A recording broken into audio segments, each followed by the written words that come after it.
28 semanas trabajando la palabra.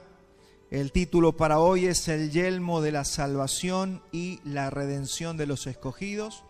Usted habrá notado que estamos trabajando la armadura del creyente.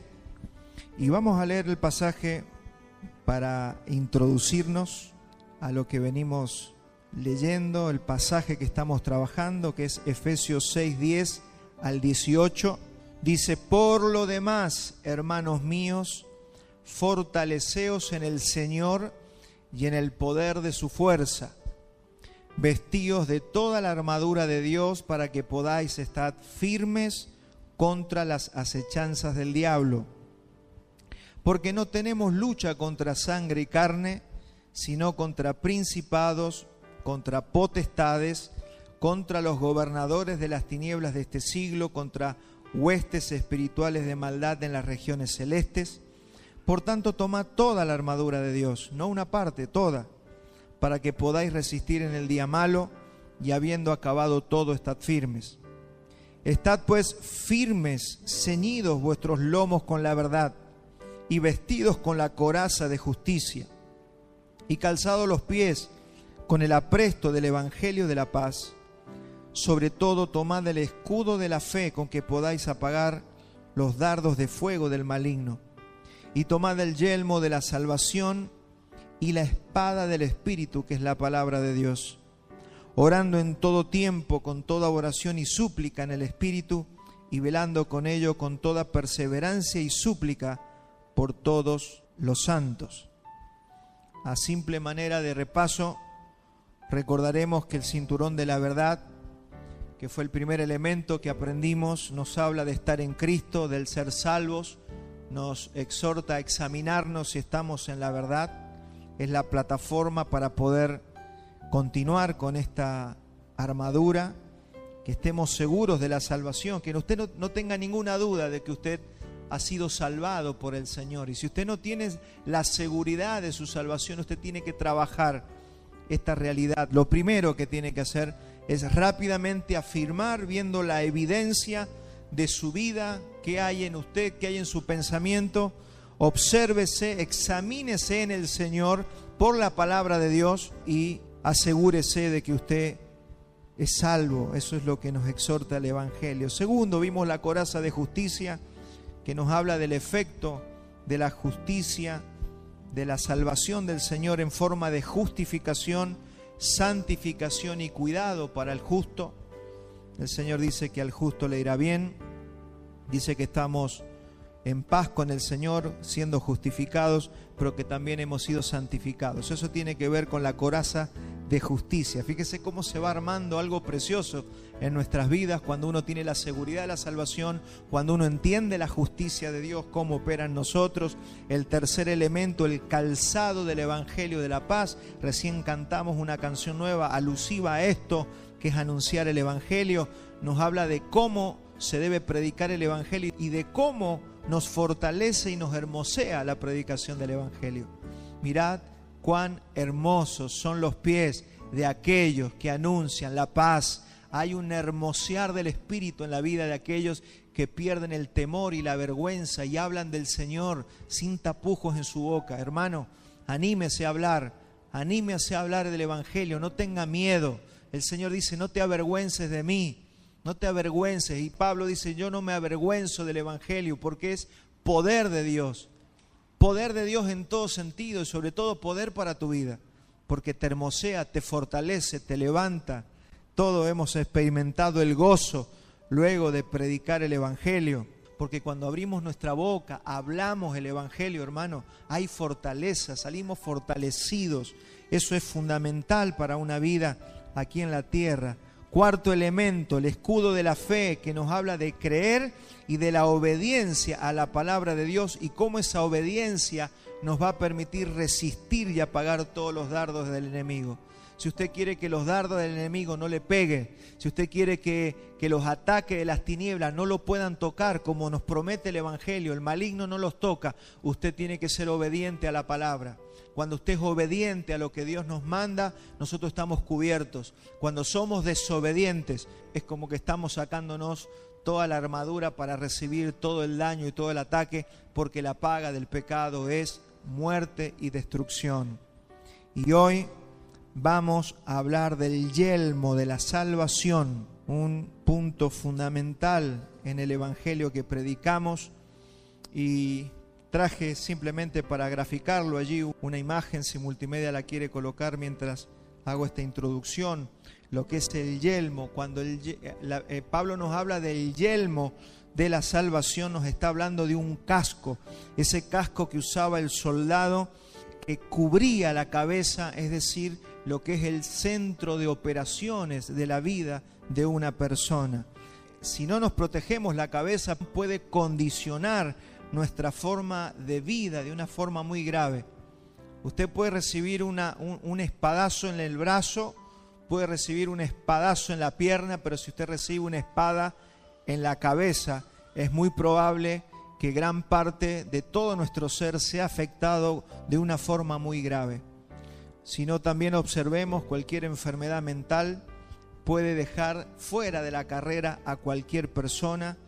Enfermedades como una esquizofrenia, un Alzheimer, ni hablar de un corte, de un golpe de espada, ¿no? Algunas patologías que conocemos médicas, como por ejemplo el desánimo, son patologías de la mente. Aquí comienza el desánimo, aquí comienza la duda, aquí comienza eso que está muy de moda hoy en día, la bipolaridad. Conoce gente bipolar, que un día está bien, otro al ratito está mal, y usted dice, ¿qué le está pasando? Son problemas que están cruzando por la mente de la persona: depresión, trastornos de ansiedad, trastorno obsesivo compulsivo. Son todas falencias o cosas que atraviesan y operan desde la mente de una persona. Y Pablo relaciona el casco, este yelmo, con la salvación. Ahora vamos a tener que descubrir por qué relaciona el casco con la salvación. Cómo puede afectar nuestra mente o nuestra cabeza a nuestra salvación. Y no nos va a hablar de la salvación que hablamos del principio, del cinturón de la verdad, porque esto se lo está hablando a gente que ya es salva. Aquí no está hablando de la salvación que ya hemos recibido, porque eso ya lo hablamos, ya se habló al principio de lo que usted se tiene que asegurar si está en la verdad, sino que esta salvación de la que está hablando ahora es más bien la salvación que vamos a recibir en la venida de Cristo.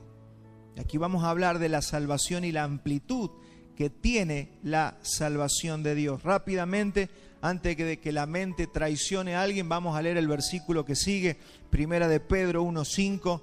Dice Pedro: a ustedes que sois guardados por el poder de Dios mediante la fe, para alcanzar la salvación que está preparada para ser manifestada en el tiempo postrero. Hay una salvación que usted tiene, hay una salvación que va a ser manifestada en el tiempo postrero. Nos vamos a ayudar con Hebreos 1:14.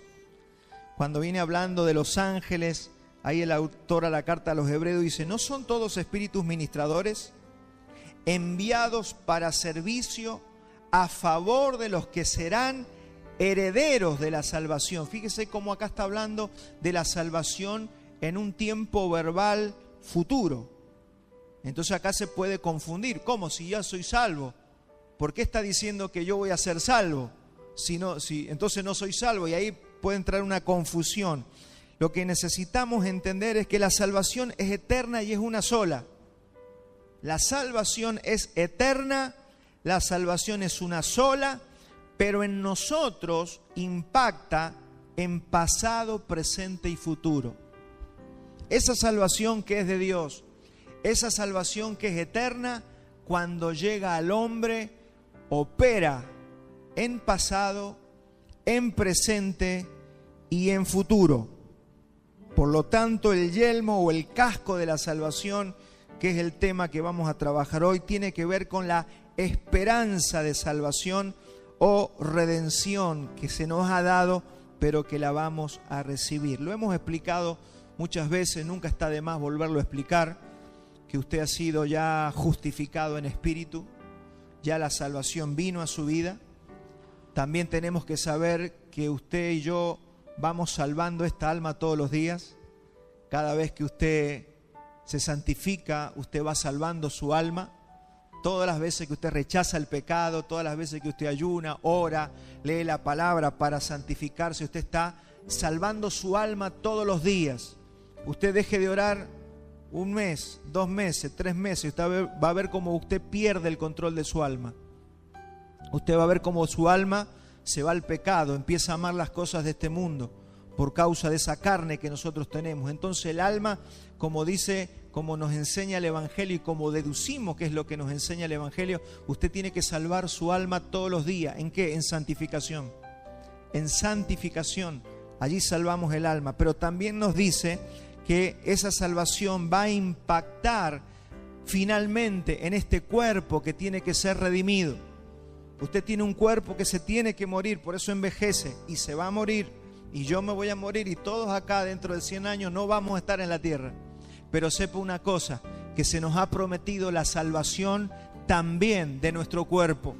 Y que ese cuerpo que usted tiene va a resucitar de los muertos y ese día usted va a experimentar la salvación completa, la redención completa de todo su ser. ¿Cuántos me están entendiendo? Entonces hay una salvación que estamos esperando. Por lo tanto, ese yelmo del que estamos hablando tiene que ver más con el futuro. Y hoy vamos a hablar mucho del futuro. Vamos a hablar, para nosotros el futuro, para el Señor es el presente, porque Dios es eterno. Dios no vive en el tiempo, ¿sabía usted, no? Dios no habita el tiempo, Dios habita la eternidad. Y nosotros habitamos el tiempo. Entonces, como estamos en el tiempo, nosotros hablamos de pasado, de presente y de futuro, pero para Dios todo ha sido consumado. Él ya en su mente sabe todo lo que va a acontecer. Entonces, este cinturón habla de la salvación que ya recibí, la coraza habla de la salvación que estoy disfrutando, pero el casco o el yelmo nos habla de la salvación futura que vamos a recibir. Vamos a ir afirmando cada cosa con la Escritura. Primera de Tesalonicenses 5:8. Primera de Tesalonicenses 5:8 dice: pero nosotros que somos del día, seamos sobrios, habiéndonos vestido con la coraza de fe y de amor y con la esperanza de salvación como yelmo. Fíjese cómo la palabra aquí nos responde la pregunta. ¿Qué es el yelmo? La esperanza de salvación. Cuando usted tiene puesto el yelmo en su cabeza espiritual, cuando usted tiene esperanza de salvación, de esa salvación sobre su cuerpo, cuando usted resucite de los muertos, con todo lo que vamos a vivir luego de que lleguemos a ver al Señor cara a cara. Entonces lo que nos protege, el yelmo de la salvación, es la esperanza de salvación. La esperanza se alimenta, y la esperanza se alimenta de las cosas que se nos han prometido. Usted cuando a un niño le dice: te prometo que te voy a dar esto, ese niño no lo va a dejar en paz hasta que usted le cumpla lo que le prometió. Bueno, así debemos ser nosotros. Por eso dice que el Espíritu y la esposa dicen: ven, Señor Jesús. Usted no tiene que dejar de orar diciéndole al Señor: ven, Señor, vos prometiste que volvías a la tierra, vos prometiste, vos prometiste, vos prometiste. Ven pronto, Señor Jesús. Prepárame para que yo pueda recibir ese día y esté listo y preparado. Pero nosotros debemos vivir con esperanza. Esa palabra esperanza que se ha perdido ha sido muy utilizada por las novelas, por el emocionalismo de la gente carnal, ¿no? La esperanza, yo espero. Y la gente espera, pero espera, como dice la Biblia, en vanidades ilusorias. Yo espero que me vaya bien, pero no tienen fundamento para decir que les va a ir bien. Al justo le irá bien.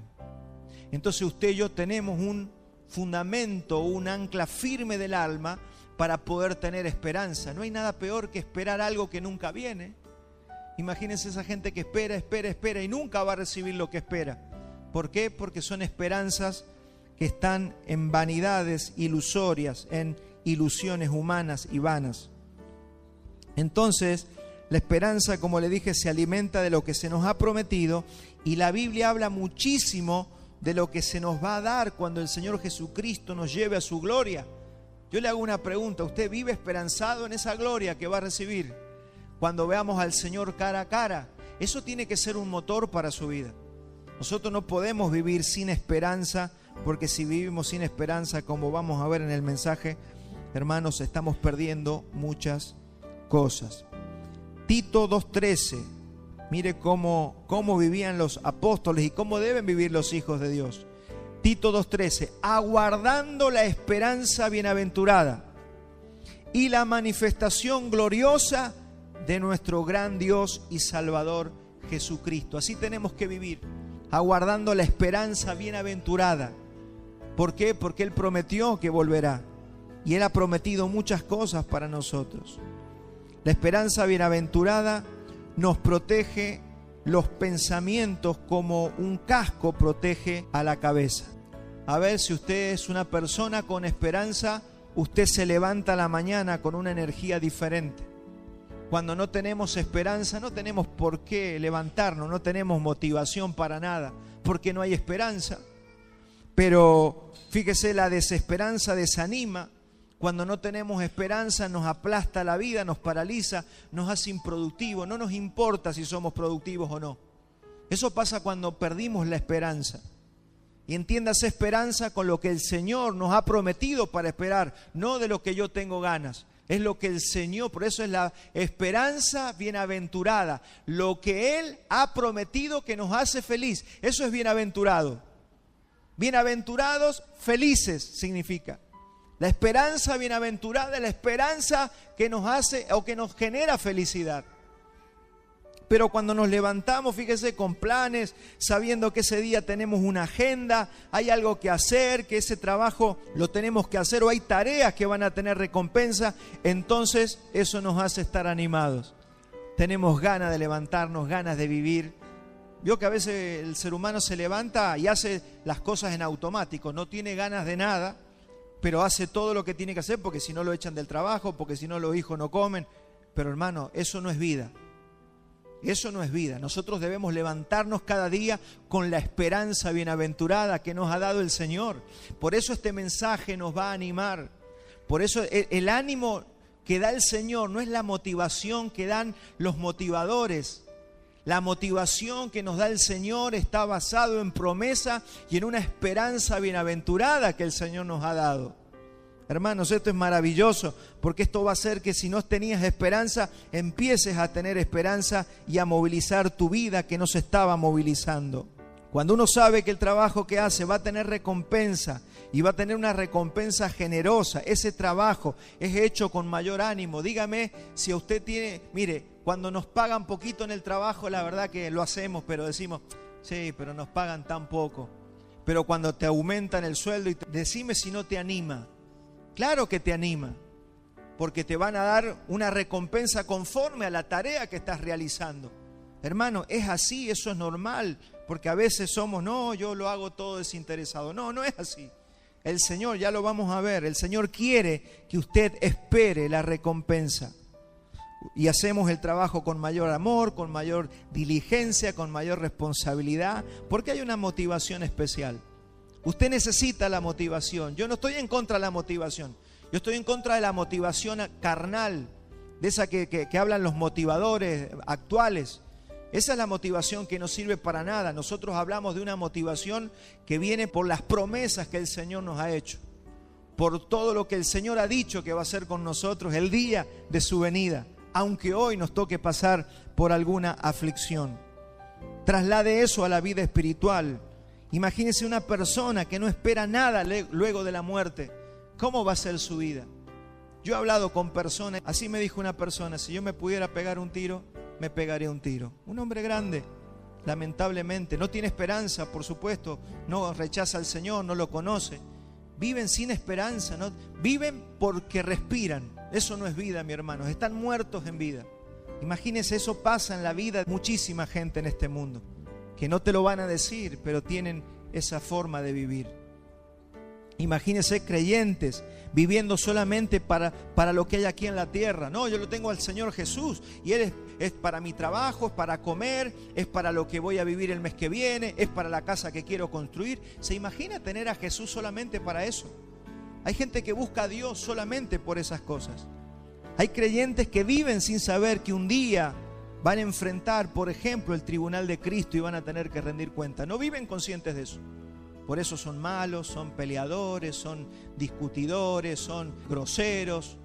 No les importa nada, faltan el respeto. No. Hermano, hay cristianos así dentro de las iglesias. ¿Por qué? Porque no, ignoran que un día habrá un tiempo de galardones, pero también de rendir cuentas. Cuando uno vive una vida consciente de estas cosas, créame que va a cambiar su conducta y la mía. Es muy importante que nosotros tengamos esperanza. Estos creyentes de seguro son vidas improductivas, chatas, que desperdician el tiempo que el Señor les ha dado. Mire, una de las cosas que le preguntaron al doctor Sproul antes de fallecer fue de qué se arrepentía, y automáticamente él dijo que su mayor arrepentimiento es las veces que perdió el tiempo. Es cómo derrochó el tiempo, porque a pesar de que era un hombre santo de Dios que sirvió al Señor, todos nosotros de alguna manera a veces no nos damos cuenta y derrochamos el tiempo, perdemos el tiempo. ¿Qué no haría un hombre que ya está en la presencia del Señor por volver a la tierra y seguir trabajando sabiendo que habrá mayor recompensa? Sabiendo que va a honrar más al Señor con una vida más productiva aquí en la tierra. Pero cuando sabemos a dónde nos vamos y lo que vamos a recibir, mi hermano, nos permite sacrificarnos por alcanzar el premio. A veces nos preguntamos cómo el Señor Jesucristo pudo haber sufrido tanto, cómo pudo haber soportado, y vemos la película, a veces esa película de la Pasión de Cristo, y decimos, ¿cómo pudo haber soportado tanto dolor, tanta angustia, tanto rechazo de parte de su pueblo, aún de los que decían ser sus discípulos? Vamos a ver cómo hizo Jesús para soportar eso, porque eso también es para nosotros y podemos tomar consejo de esta realidad. Hebreos 12:2 nos dice, puesto los ojos en Jesús, el autor y consumador de la fe, el cual por el gozo puesto delante de él, fíjese, ¿por qué soportó Jesús el dolor? Porque sabía que había gozo puesto delante. Él sabía que iba a ir a una cruz, pero luego de la cruz habría gozo que iba a recibir como recompensa por todo su sufrimiento. Dice, por el gozo puesto delante de él, sufrió la cruz, menospreciando el oprobio, y se sentó a la diestra del trono de Dios. Una de las cosas que tenemos que aprender como cristianos es a menospreciar el oprobio. Tanto es para nosotros que nos humillen, que tengamos que pasar por aflicciones, por algunas vergüenzas, humillaciones, qué sé yo, las cosas que nos duelen aquí en la tierra. Hacemos un mundo de eso. Pero vos no sabés lo que me dijo, vos no sabés cómo me hizo pasar vergüenza. Los matrimonios, cómo se pelean por esas cosas. Hermanos, cuando nosotros aprendamos esta palabra, vamos a poder menospreciar el oprobio, soportar más el sufrimiento, porque lo hacemos todo para nosotros. Todo para nosotros es que no me hagan pasar vergüenza. Hay gente que pasa tal vergüenza que después no quiere ni congregarse porque pasó vergüenza. ¿Qué van a decir los hermanos de la iglesia? Así es la carne, pero mi hermano, el Señor Jesucristo dijo, yo tengo que entender que tengo que menospreciar el oprobio, sufrir la cruz por el gozo puesto delante. Yo he visto personas que por separarse o por divorciarse o perder un familiar o simplemente por disfrutar del pecado abandonaron todo lo que tiene que ver con Dios. Ya listo, ya está, ya me divorcié, ya me pasó lo que me pasó, sufrí una situación desgraciada y un montón de cosas, y abandonan a Dios, olvidándose de todo lo que el Señor les ha prometido. ¿Dejarías a Dios aún si te tocara perder a tu esposo, a tu esposa, a tus hijos? Hermanos, esas son preguntas que nos tenemos que hacer. No estoy diciendo que va a pasar, pero yo tengo que tener resuelto eso en mi cabeza. He visto gente abandonar al Señor por ciertos remesones de la vida. Eso, yo siempre tengo una palabra para eso. Es porque ellos son su propio Dios. Cuando uno es su propio Dios y pasa algo, yo me salgo de órbita. Todo tiene que ver conmigo. No me importa lo que Dios prometió, no me importa que yo avergüence al Señor, no me importa si un día le entregué mi vida al Señor, no me importa si un día hice un pacto delante del Señor, no me importa. Me duele tanto que me voy. Hermano, eso pasa cuando yo soy mi propio Dios. No soportamos el oprobio, no soportamos la vergüenza, no soportamos que nos vaya mal en algo. Fíjese que a la gente que le cuesta decir que está enfermo porque le da cosa que otros sepan que está enfermo. ¿Se ha dado cuenta de eso? No quieren decir que están enfermos, porque ¿qué van a decir los otros? Hermano, si estoy enfermo, digo, estoy enfermo, ore por mí.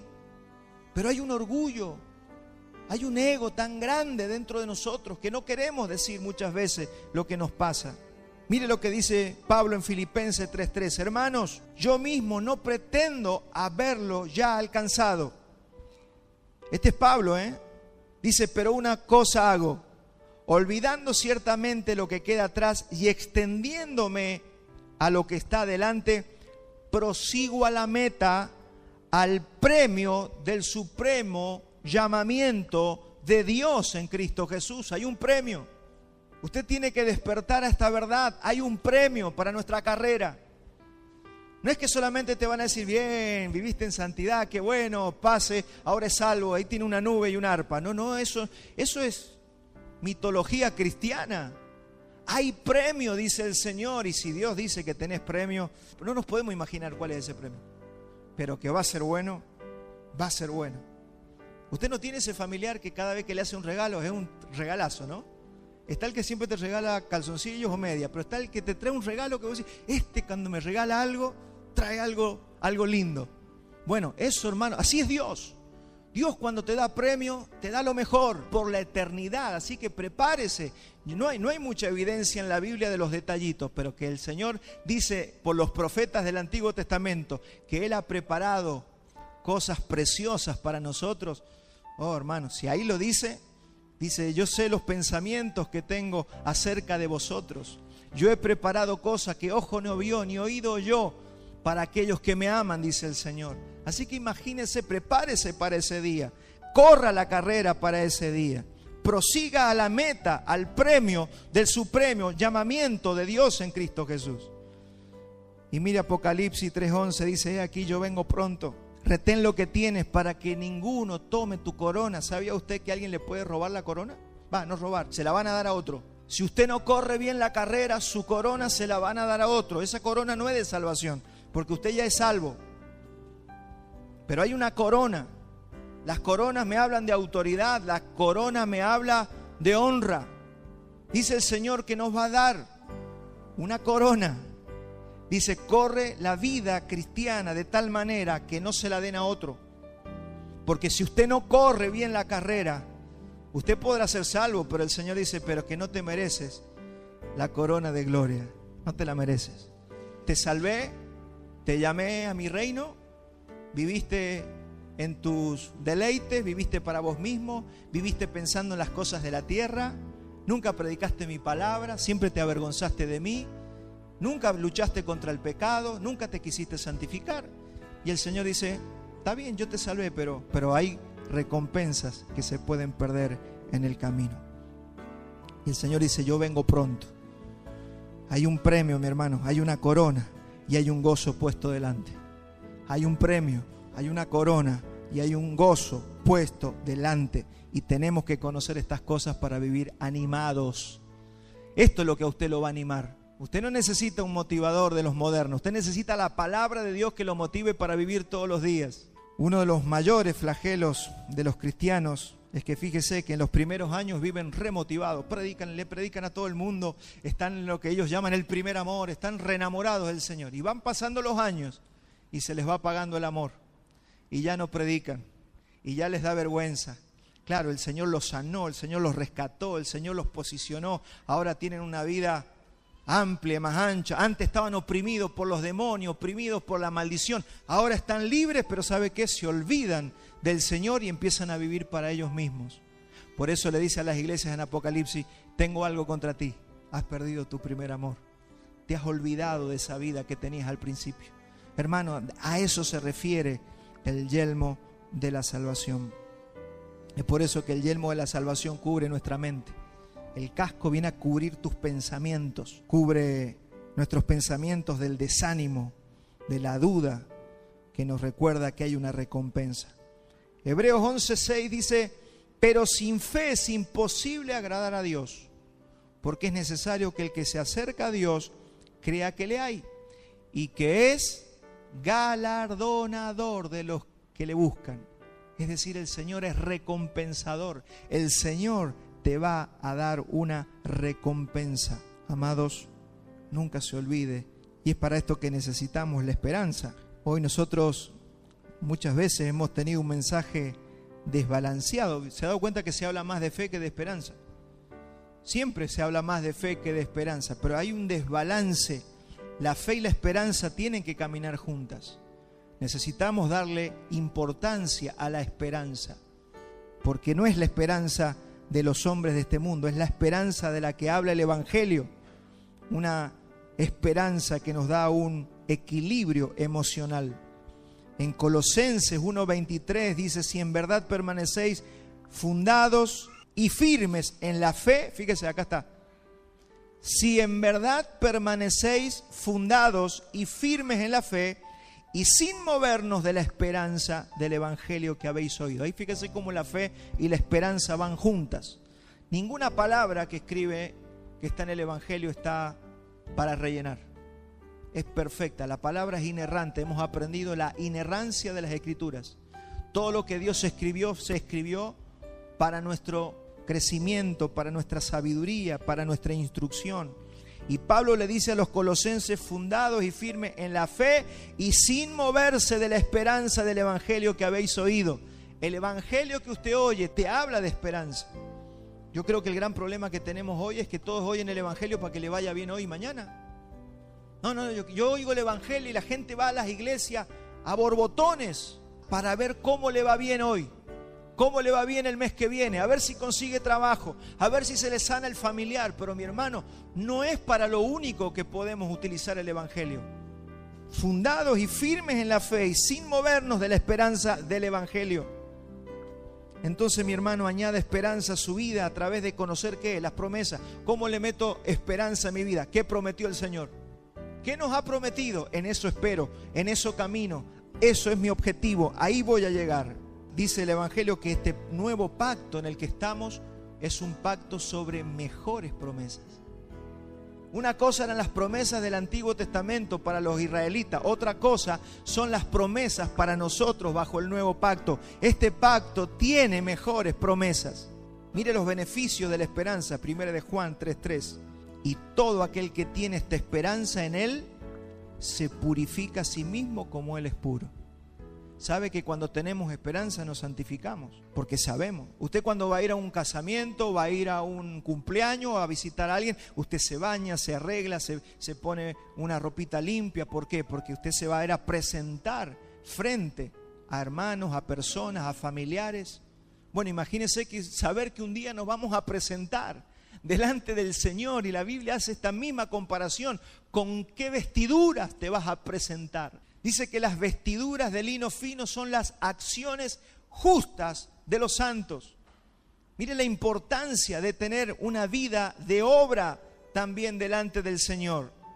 Primera de Pedro 1:3 dice: bendito el Dios y Padre de nuestro Señor Jesucristo, que según su grande misericordia nos hizo renacer. ¿Para qué te hizo nacer de nuevo? Para una esperanza viva. Para una esperanza viva, para eso te hizo renacer. Así que si tu evangelio no tiene esperanza, mi hermano, tiene que reconfigurar su evangelio. Si usted no tiene ánimo para levantarse a la mañana, reconfigure su evangelio. Usted no está entendiendo el evangelio, porque no hay nada más motivador que el evangelio y las promesas del Señor Jesucristo. Usted necesita el evangelio para ser motivado, para una esperanza viva por la resurrección de Jesucristo de los muertos. Esto tiene que ver con cosas espirituales, no con lo que usted va a hacer solamente acá en la tierra. Está lleno el evangelio de esto.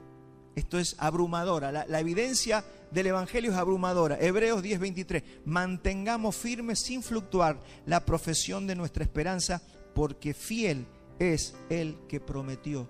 Y te lo está diciendo. Él lo prometió y Él es fiel. Él no va a fallar. con lo que nos ha prometido. Así que la esperanza te quita la tristeza y te despierta el gozo. ¿Cuántos quieren gozo? Usted necesita esperanza. Hermano, la tristeza es pérdida de la esperanza. Si usted anda triste porque no está esperando nada más adelante, es como levantarse a la mañana y decir: otro día más, no tengo nada que hacer, no voy a ganar nada, no voy a recibir nada, este día es perdido. Cuando la gente piensa así, es porque perdió la esperanza. Y eso que hace, llena tu corazón de tristeza. Cuando pasás por aflicciones, pero a la vez tenés esperanza, la aflicción es mucho más llevadera. Por eso hay gente que, ¿vio? En la aflicción, ¿qué hacen? Se suicidan, abandonan todo, pierden el matrimonio, dejan la casa, dejan el hogar. No tienen ninguna esperanza, no tienen nada de esperanza. Entonces cualquier situación, todo lo rompen, todo lo destrozan, todo lo pierden. Y Pablo le dice a los tesalonicenses, primera de Tesalonicenses 4:13, tampoco queremos, hermanos, que ignoréis acerca de los que duermen, para que no os entristezcáis como los otros que no tienen esperanza. Porque había gente que se moría sin esperanza. Y usted sabe que perder un familiar o perder a un hermano en Cristo sin esperanza, hermano, es muy triste. Porque si yo no tengo esperanza, yo veo solamente lo terrenal. Pero cuando se va alguien sabiendo que te lo vas a encontrar en la presencia del Señor, si Él se fue en la fe de Jesucristo y tú te vas en la fe de Jesucristo, te vas a volver a encontrar con esa persona. Entonces la tristeza no es tan grande, es mucho más llevadera. Dice, para que no se entristezcan como los que no tienen esperanza. Claro que hay tristeza cuando uno pierde a un hermano, pierde a un familiar, pero mi hermano, es mucho más llevadero sabiendo que estábamos en Cristo y que nos volveremos a reencontrar. En Romanos 12:12 dice Pablo, gozosos en la esperanza. Hay gozo en la esperanza, sufridos en la tribulación, constantes en la oración. Cada tristeza, cada enfermedad, cada pérdida la vamos a poder sobrellevar mejor si tenemos esperanza en las promesas que el Señor nos ha hecho. De lo contrario, vamos a tener una tristeza. Mire, un cristiano sin esperanza es como un mundano. Sufre igualito que un mundano, que alguien que no tiene al Señor, porque no tiene esperanza. Y para tristeza y vergüenza nuestra lo digo, hemos visto a muchos cristianos sufrir igualito a los del mundo.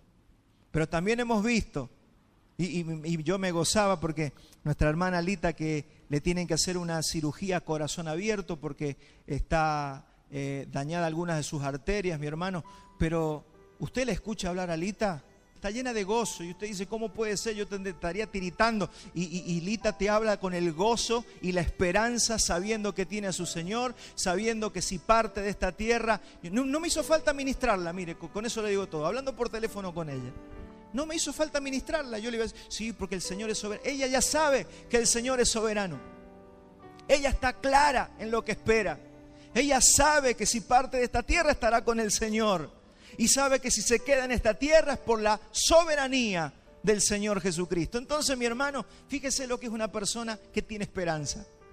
Así debe vivir un hijo de Dios, así deben vivir los cristianos. Y hermano, es lo que le pasaba a Pablo. Cuando Pablo lo metían en una cárcel, él ministraba a los que estaban afuera. Es una cuestión de revelación, no es una cuestión de lo que te pasa.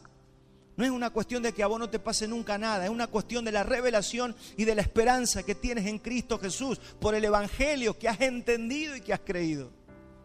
Por eso, si usted nunca se metió en las cosas futuras, métase a estudiar la Biblia en las cuestiones futuras.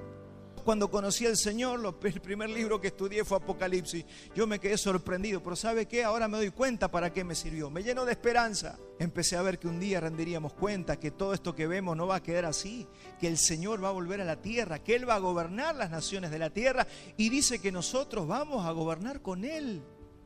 Así que, hermano, vaya al Evangelio y estudie esta faceta del Evangelio que tiene que ver con la esperanza. La Biblia del lenguaje actual, en Proverbios 18:14 dice, busqué en muchas versiones este versículo, algunas lo explican mejor que otras. Biblia, lenguaje actual, dice, lo que mantiene al hombre en su enfermedad es su espíritu, porque el hombre cuando está enfermo necesita que el espíritu animado lo sostenga en medio de los días de enfermedad. Pero mire este versículo, este proverbio, qué interesante. Dice, lo que mantiene al hombre en su enfermedad es su espíritu. Pero ¿cómo levantar a un espíritu deprimido? Cuando el hombre está deprimido en el espíritu, cuando hay amargura de espíritu, no puede soportar ni la enfermedad ni la vida. Entonces usted necesita tener un espíritu con esperanza. Usted necesita tener un espíritu lleno del Señor. Eso es lo que nos está diciendo Proverbio 18:14. Entonces el yelmo de la salvación es la palabra y el entendimiento que nos recuerda permanentemente las promesas de recompensa, galardón, redención y consolación que el Señor va a traer en su venida. ¿Cuántos pueden decir en esta mañana, ven Señor Jesús? No, parate que me tengo que comprar la casa. No, ven Señor Jesús. Pablo sabía eso. Dice, si me voy hoy, es muchísimo mejor estar con Él que quedarme aquí abajo. Decía el profeta, el hombre es quitado de la tierra y los otros no saben que delante del sufrimiento es quitado. En otras palabras, si nosotros supiéramos el gozo que vamos a experimentar cuando partamos de esta tierra, así sea, no sé, a cualquier edad, hermanos, dice, es tremendo, es el gozo que vamos a experimentar y somos sacados de la tristeza que sufre el ser humano todos los días. Porque nosotros estamos sumergidos en tristeza, nada más que estamos muy acostumbrados a la agonía de estar vivos en esta tierra. Por eso Pablo dijo que partir e irse es muchísimo mejor. Por supuesto, mientras el Señor nos dé vida, tenemos que ser responsables y para eso viene esta palabra, para que vivamos en esperanza, para que tengamos esperanza todos los días de vivir. Efesios 1:18, alumbrando los ojos de vuestro entendimiento para que sepáis ¿cuál es la esperanza a que Él os ha llamado? Usted necesita revelación, alumbramiento de los ojos, porque esto no es por leer un versículo. Usted tiene que orar. Dígale, Señor, alumbra mis ojos para que yo pueda ver lo que vos has prometido y yo tenga y viva una vida con esperanza. ¿Y cuáles las riquezas de la gloria de su herencia en los santos? Otra noticia que tengo para darte. Tenemos herencia. Saber que tenemos herencia, hermanos, nos llena de esperanza. Rechacemos esa falsa humildad de la que hablaba recién. Porque hay gente, no, yo no espero nada, yo sirvo al Señor. No es lo que dice la Biblia. Mire 1 Corintios 9:10. O lo dice claramente por nosotros, pues por nosotros se escribió, porque con esperanza debe arar el que ara y el que trilla con esperanza de recibir del fruto. Pablo nos está diciendo que debemos servir al Señor con esperanza de recibir una herencia y un fruto de nuestra labor. Por eso se ve tan poca obra en los cristianos. No conocen el Evangelio, por eso no obran. No trabajan con sus manos para el Señor, no anuncian el Evangelio, no quieren dar para la obra. Viven vidas solamente para ellos, unas vidas egoístas. ¿Sabe por qué? Porque no se está entendiendo esto. Por nosotros se escribió, porque con esperanza debe arar el que ara, sabiendo que vas a recibir recompensa por tu tiempo, por tu mano de obra, por ese vaso de agua fría que le diste a uno de los pequeñitos, por esa piedra que sacaste del terreno de la iglesia, o por, no sé, por todo lo que hicimos para el Señor, por esa ayuda que le diste a tu hermano. Lo vamos a ver enseguida, incluso por eso que hiciste por tu enemigo. Todo va a tener recompensa. Dios es generoso. Si hay algo que tenemos que saber es que Dios es generoso. Todo eso Él lo puede hacer, pero Él, como te dije la semana pasada, Él quiere que participemos para podernos recompensar. Él salva a las personas, pero nos manda a nosotros a abrir nuestros labios, predicar el Evangelio, porque Él quiere hacernos participantes de la predicación del Evangelio y de las recompensas que vienen por eso. Entonces, ¿qué debemos esperar? ¿Qué es lo que tenemos que esperar? Primero, recompensa por las personas que hemos llevado a Cristo. Si usted ha predicado el Evangelio, si usted ayudó, porque hay veces que a una persona no la lleva una sola persona, sino que varios le predicamos y llegó. Si participaste de esa persona, si hablaste con esa persona, si hiciste o aportaste para que esa persona llegara a Cristo, vas a tener recompensa. El Señor va a recompensar a todos aquellos que predicaron el Evangelio. ¿Eso dónde está? 1 Tesalonicenses 2:19. Mire, Pablo los tenía re claro, por eso Pablo predicaba el Evangelio. Porque ¿cuál es nuestra esperanza o gozo o corona de que me gloríe?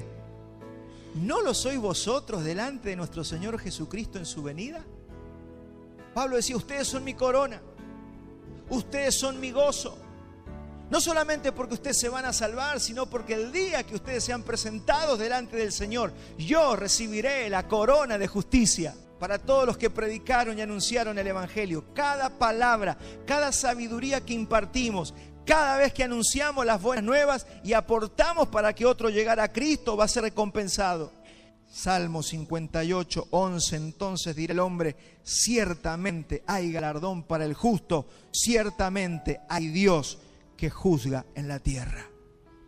Cuando hemos enseñado la doctrina de la justicia de Dios, también habla de que Dios es justo, de que Dios no es deudor de nadie, que Dios no le debe nada a nadie, que Dios es generoso y que Dios va a colmar de galardones a aquellos que le entregamos la vida para servirle. Ánimo, iglesia, anuncia el Evangelio, predica la palabra, haz el bien y que prediques el Evangelio gratuitamente. Y si alguien te quiere dar y si alguien quiere sostenerte, está bien, pero no podemos exigir nada ni manipular a nadie para que se nos pague por predicar el Evangelio. Como esos que andan por ahí, no, si no hay hotel de 5 estrellas no voy. Hermano, hemos visto, está lleno de eso. Jamás se nos hubiera ocurrido poner un monto para que alguien, las veces que nos han invitado a predicar de algunos lugares, ¿cuánto cobra, pastor? No, nosotros no cobramos. Si usted quiere dar algo, pero nosotros vamos igual.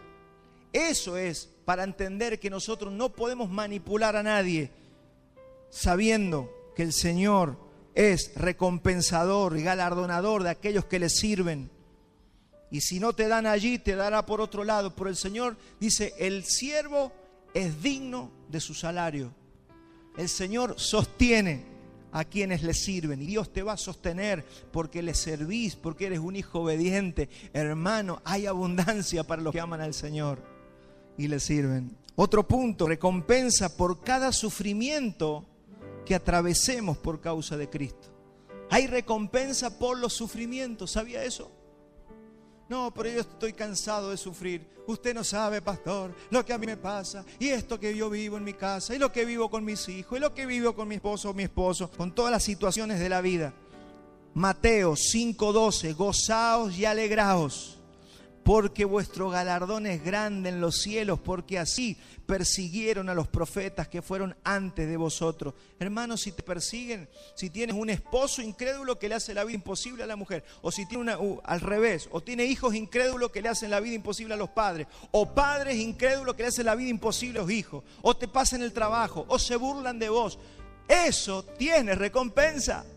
El Señor nos advirtió que mientras más nos parezcamos a Él, más nos van a aborrecer. Pero también nos prometió que por ese aborrecimiento vamos a tener recompensas. ¿Te odiaron por ser cristiano?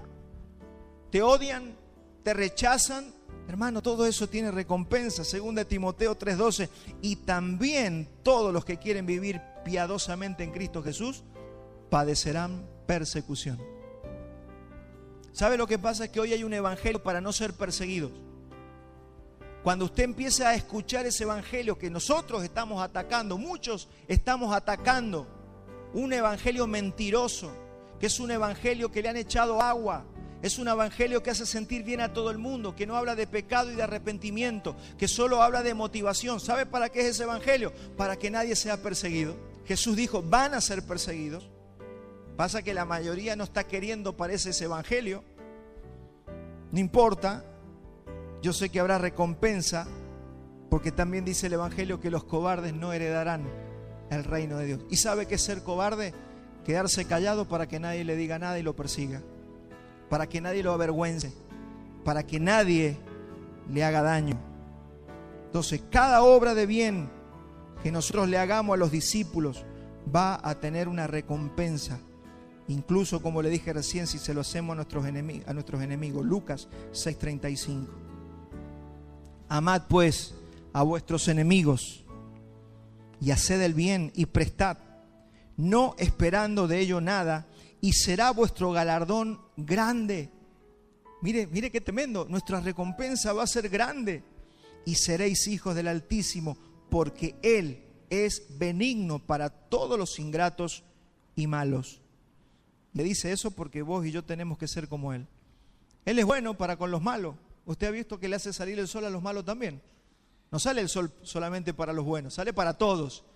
Lo que Él te está diciendo, vos tenés que ser igual. Si vas a ayudar a tu familiar o vas a ayudar al vecino que es bueno, también ayúdalo al malo, si necesita, para que seáis hijo de vuestro Padre que está en los cielos. Mateo 10:42, y cualquiera que dé a uno de estos pequeñitos un vaso de agua fría solamente, por cuanto es discípulo, de cierto os digo que no perderá su recompensa. Hermanos, yo sé que acá hay gente que es servicial, generosa, que ayuda cuando hay necesidad para algún hermano. Sígalo haciendo, siga ayudando, siga extendiendo una mano. Sirva al Señor también de esa manera. No es solamente predicando el Evangelio, también servimos al Señor ayudando a nuestro prójimo. Le preguntaron, Señor, ¿y cuándo te ayudamos? Cuando ayudaste a uno de estos pequeñitos. O sea que si ayudas a tu hermano, ayudas al Señor. Nunca se olvide de eso. Entonces la confianza en Dios tiene recompensa. Confianza en Dios. Confiar en lo que Él ha dicho. Hebreos 10:35, no perdáis pues vuestra confianza, que tiene grande galardón. No pierdan la fe, no pierdan la confianza, siga confiando en el Señor. Hay recompensa para los que se esfuerzan. Y entiéndase lo que es esforzarse. Hay que explicarlo, hay que tomarse el tiempo. No te puedes esforzar en tu fuerza, sí te puedes esforzar en el Señor. Porque la fuerza para poder vivir en santidad, para ayudar, para ser generoso, tiene que venir del Señor. Es Cristo en nosotros el que nos vuelve generosos, ¿sí? Pero no te quedes quieto. No entres ahí en esos que no hacen nada, que dejan, bueno, Dios, ya lo hará Dios, que lo haga Dios, que Dios haga hablar las piedras. No tenga ese pensamiento, porque perderás tu galardón y tu recompensa. No pierda la confianza. Daniel y sus amigos tuvieron confianza. Ellos dijeron, no vamos a adorar a la imagen. ¿Y en qué confiaba Daniel y sus amigos? En que el Señor iba a hacer su voluntad y los iba a cubrir. Entonces el rey, que les dijo, no quieren adorar la imagen, vamos al foso de los leones y al horno de fuego. Y allí los mandaron, pero Daniel y sus amigos confiaron. ¿Y qué pasó? El Señor los libró. Porque el Señor dice que sabe librar a los justos y a los piadosos. Entonces ahí está la confianza. ¿Y qué es lo que nos dice aquí el autor a los Hebreos? No pierdan vuestra confianza, que tiene grande recompensa. Ellos tuvieron recompensa. ¿Qué pasó con Daniel? Daniel estuvo durante 3 imperios. ¡Ey, tremendo! Él sirvió con 3 reyes. Se moría uno y venía el otro y lo seguían teniendo al lado. Él fue honrado por el Señor. Hay recompensa. ¿Por qué? Porque confió. Él supo confiar. O Esther, que tuvo que confiar en el Señor y decir, no, vamos a exponer lo que le estaban haciendo a Mardoqueo, a Amán, lo vamos a exponer. Y se animó, no tuvo miedo. Y el Señor la honró y la puso como la esposa del rey. Abraham tuvo confianza cuando Dios le dijo, sacrifica a tu hijo. Él tenía confianza de que lo podía resucitar de los muertos si era necesario. Mire lo que es la confianza, confiar en el Señor. Usted lo que tiene que hacer es confiar en el Señor. Confiad, confíen. ¿En qué? En sus promesas, en lo que dice la Biblia. Agarre la Biblia, abra en algún lugar y diga, esto dice Dios, yo lo creo. Y viva de esa manera, porque usted va a ser recompensado por eso. Moisés, uno de los ejemplos de confianza, su familia, su madre, por confiar en el Señor. Vamos a Hebreos 11:23. Dice, por la fe Moisés, cuando nació, fue escondido por sus padres por 3 meses, porque le vieron niño hermoso y no temieron el decreto del rey. Por la fe Moisés, hecho ya grande, rehusó llamarse hijo de la hija de Faraón, escogiendo antes ser maltratado con el pueblo de Dios que gozar los deleites temporales del pecado, teniendo por mayores riqueza el vituperio de Cristo. Mire eso, teniendo como mayor riqueza el vituperio de Cristo. Hay cosas en esta vida que las vamos a decidir y que este mundo no va a estar de acuerdo con nosotros. Nos van a tratar de tontos, de pacatos, de aburridos. Nos van a tratar de un montón de cosas. Una jovencita, no tenés novio y te van a hacer pasar vergüenza en la escuela. No importa, usted espere. Tenés que saber que tenés que esperar en el Señor y el Señor te va a recompensar, va a haber recompensa. No se desesperen para vivir como vive el mundo. Eso es lo que hizo Moisés. Él prefirió los vituperios de Cristo que los tesoros de los egipcios, porque tenía puesta la mirada ¿dónde? En el galardón, en el premio, en la recompensa. No te pierdas por 15 minutos de placer, por un año de placer, por 6 meses de placer. No te pierdas la recompensa del Señor. Por la fe dejó a Egipto, no temiendo la ira del rey, porque se sostuvo como viendo al invisible. Te van a decir que estás loco. A mí me acuerdo en un trabajo me decían, este es el más tonto, no sale nunca con nosotros, no se divierte, es aburrido. No me importa, hoy yo veo sus vidas destruidas y la mía no la veo destruida, hermano. Creo que tenía razón la Biblia, ¿no? En este caso el yelmo de la salvación tiene que ver con el futuro. Piensa en tu futuro. El Señor nos salvó, ya nos justificó, nos está salvando, nos está santificando y nos va a salvar, nos va a glorificar. Este yelmo del que estamos hablando en esta mañana hace referencia a la confianza en una salvación completa, final y total que el Señor nos va a dar cuando se manifieste el día postrero. ¿Sabía que vamos a llegar a un punto donde no va a haber más dolor? ¿Donde no va a haber más pecado? ¿Donde no va a haber más lágrimas? Isaías 25:8: destruirá a la muerte para siempre y enjugará Jehová el Señor toda lágrima de todos los rostros y quitará la afrenta de su pueblo, la vergüenza de su pueblo de toda la tierra, porque Jehová lo ha dicho. Hermano, crea, esas son las promesas en las que usted tiene que creer. No importa que hoy no seas el más aquí en la tierra, no importa, déjeselo a ellos.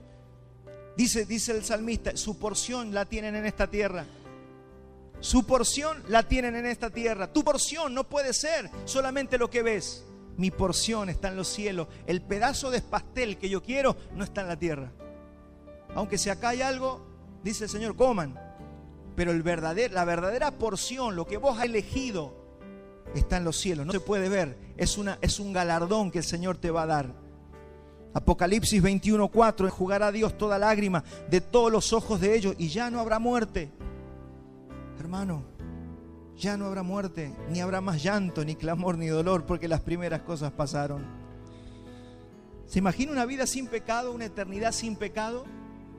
Donde vamos a ser santos porque habremos alcanzado la estatura del varón perfecto. Eso vale la pena esperar. Eso vale la pena esperar, ¿no? Porque, ¿sabe por qué? Porque el pecado acá en la tierra te saca de foco, te desvía del objetivo y empiezas a vivir por las cosas terrenales. Ese es el peligro del pecado. El pecado te hace ciego espiritual y empiezas a buscar las cosas terrenales y te desvives y gastas tu tiempo y tu vida y tu dinero por las cosas terrenales.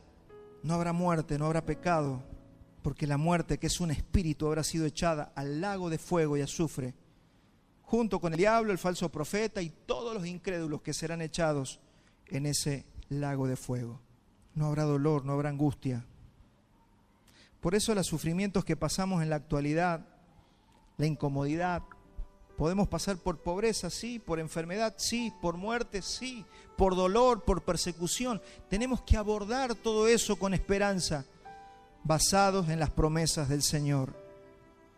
2 Corintios 4:17. Dice Pablo, porque esta leve tribulación momentánea, eso que nos pasa acá en la tierra, que nos hace doler, todos tenemos alguna espina en nuestro talón. Todos tenemos algo que nos molesta, ¿no?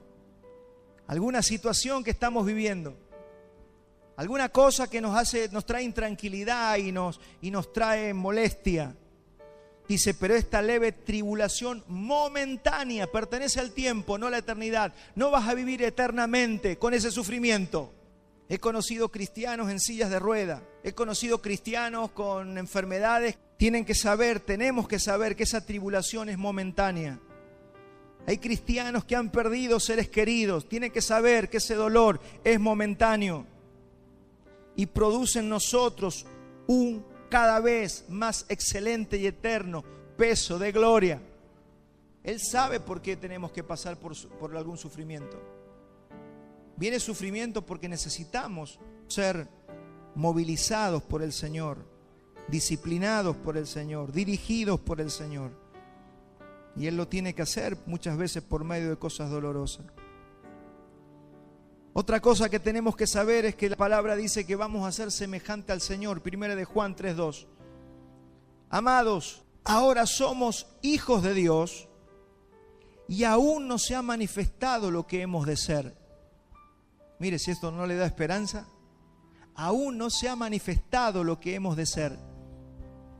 Pero sabemos que cuando Él se manifieste, seremos semejante a Él porque le veremos tal como Él es. ¿Sabía que usted va a ver al Señor tal como Él es? ¿Sabía que cuando usted se mueva, usted no va a terminar solamente en un cajón de madera, como dice este mundo? Usted va a ver al Señor cara a cara. Y el Señor luego le dará un cuerpo glorificado para que usted esté para siempre con el Señor.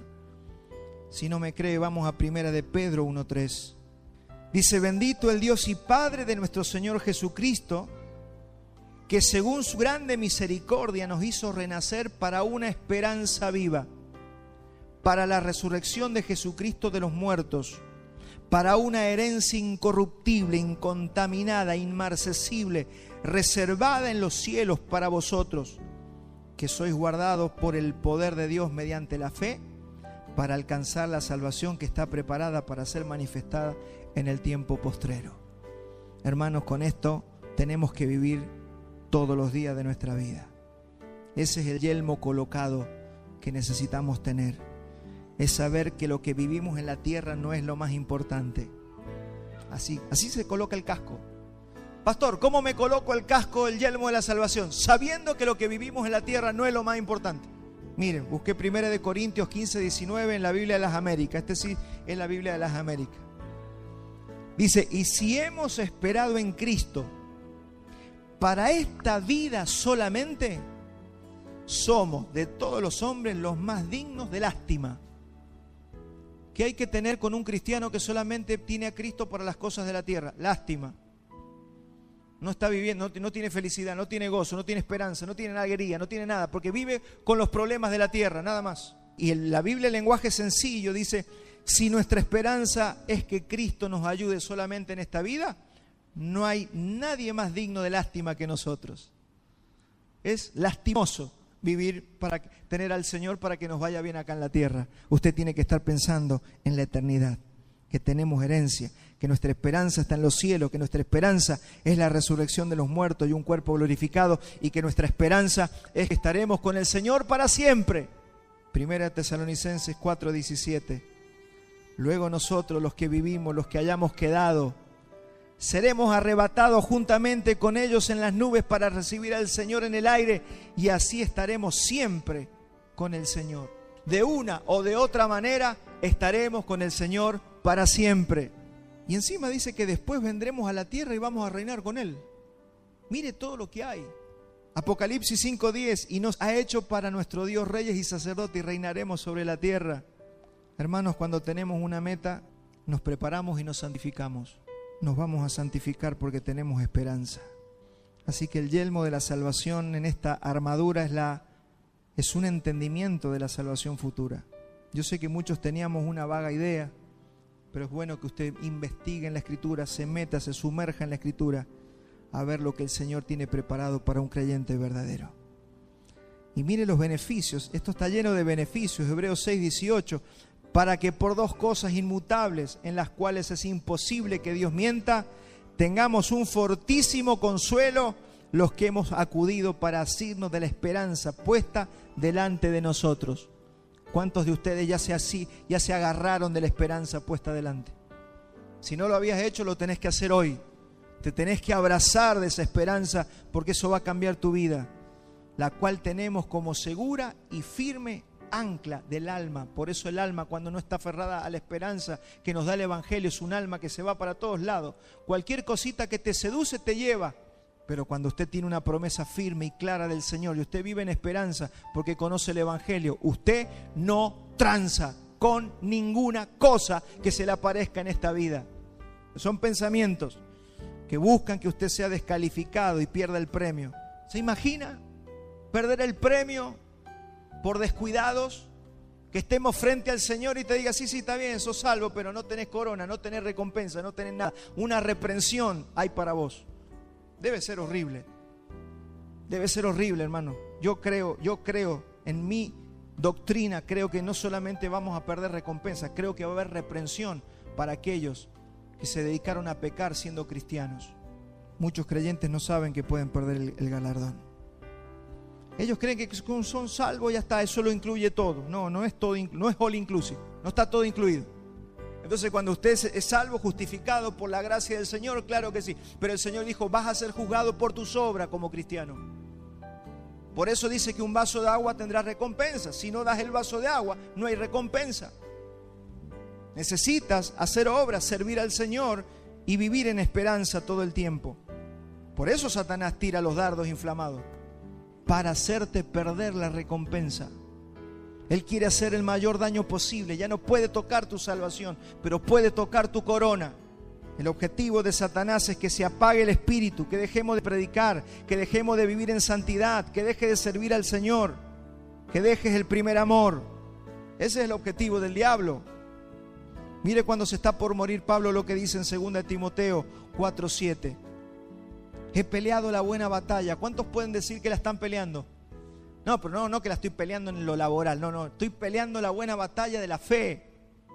Mire lo que dice, he peleado la buena batalla, he acabado la carrera, he guardado la fe. Por lo demás me está guardada la corona de justicia, la cual me dará el Señor juez justo en aquel día, y no solo a mí, sino también a todos los que aman su venida. Mi pregunta es si la venida del Señor es un tema de oración en tu vida. Colóquese el yelmo teniendo esperanza, conociendo las promesas. Y todas esas promesas están en la Escritura. Así que si no conoce la Escritura, difícilmente usted pueda tener esperanza. Últimos 2 versículos, Romanos 15:4. Porque las cosas que se escribieron antes para nuestra enseñanza se escribieron a fin de que por la paciencia y la consolación de las Escrituras tengamos esperanza. Así que ni siquiera yo te puedo dar la esperanza. Yo te puedo encender la chispa en esta mañana, pero si usted no va a la palabra, si usted no lee, no estudia lo que el Señor le ha prometido, la esperanza no se enciende. Iglesia, usted no puede vivir de un mensaje dominical, de un sermón dominical. Usted tiene que hacer su gestión todos los días. Lea las promesas y ore para que el Espíritu Santo avive nuestra esperanza, porque esto no lo podemos hacer con hombres carismáticos, esto se hace por el Espíritu Santo. Usted necesita que el Espíritu Santo le avive la esperanza del Señor. Romanos 15:13, y el Dios de esperanza os llene de todo gozo y paz en el creer, para que abundéis en esperanza por el Espíritu Santo. Vamos a terminar aquí. Creo que se entendió el concepto. Este es el yelmo de la salvación, un elemento más de esta armadura que el Señor nos ordena que nos pongamos, que nos vistamos. Por lo demás, hermanos, fortaleceos en el Señor y en el poder de su fuerza. Ore conmigo, vamos a orar juntos, a pedirle al Señor que nos ayude